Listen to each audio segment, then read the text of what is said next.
ભાવનગરમાં ચિત્રા ખાતે રાજ્યસભાના સાંસદ શક્તિસિંહ ગોયલની અધ્યક્ષતામાં કોંગ્રેસ દ્વારા આભાર દર્શન કાર્યક્રમ અને મહાસંમેલનનું આયોજન થયું। આ કાર્યક્રમને કોંગ્રેસના શક્તિ પ્રદર્શન તરીકે પણ યોજવામાં આવ્યું।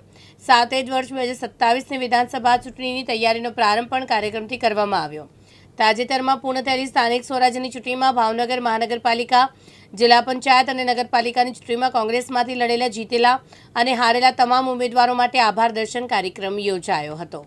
આજે ભાવનગર શહેર અને ભાવનગર જિલ્લા કોંગ્રેસ પરિવારના સભ્યોનું સ્નેહ મિલનનું આયોજન કર્યું હતું। હું સૌનો દિલથી આભાર માનું છું કે ખૂબ વિશાળ સંખ્યામાં કોંગ્રેસ પરિવારના સભ્યો અહીં ઉપસ્થિત રહ્યા છે।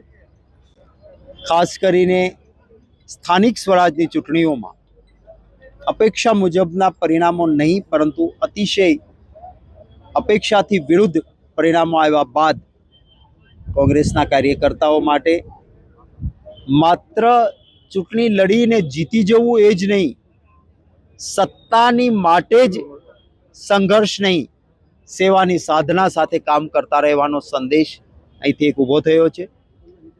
ભારતીય જનતા પાર્ટીએ જે લોકશાહીમાં માન્ય નથી એવા હાથગંડાઓ કર્યા, આપના બધાના કેમેરા સામે પણ ઘણી બધી બાબતો આવી। તંત્રનો દુરુપયોગ આવો ક્યારેય નહોતો થયો એવો થયો। ફોર્મ પાછા ખેંચાવી લેવા માટેના પ્રયત્નો, ખોટા કેસો, આજે પણ એક વડોદરામાં કોર્પોરેટર અમારા એને જેલમાં નાખવામાં આવ્યા। ખેર, આવા અત્યાચારો કે આવા પ્રકારની પદ્ધતિથી ઇતિહાસ સાક્ષી છે।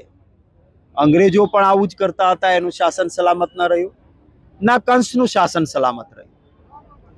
આખરે લોકશાહીમાં લોકસેવા એ આખરી ધ્યેય હોવું જોઈએ। સત્તા મળે તો સેવાની સાધના કરવી જોઈએ। સત્તા મળે તો બાકીનો અવાજ દબાવીને અન્યાયી ગેરકાયદેસર રીતે તંત્રના દુરુપયોગ આ ન થવા જોઈએ। હું આશા રાખું છું કે ભારતીય જનતા પાર્ટી પણ જે ગુજરાતની ઉચ્ચતમ પ્રણાલિકાઓ અને પરંપરાઓ છે એને અનુસરે, અને વાલા ગુજરાતીઓને પણ અત્યારની જે પરિસ્થિતિ છે એમના ત્રાજવામાં મૂકવા માટે જરૂર વિનંતી કરું છું। આવતા દિવસોમાં કોંગ્રેસ પક્ષની સત્તા આવે તો એ સેવાની સાધના માટેની હશે।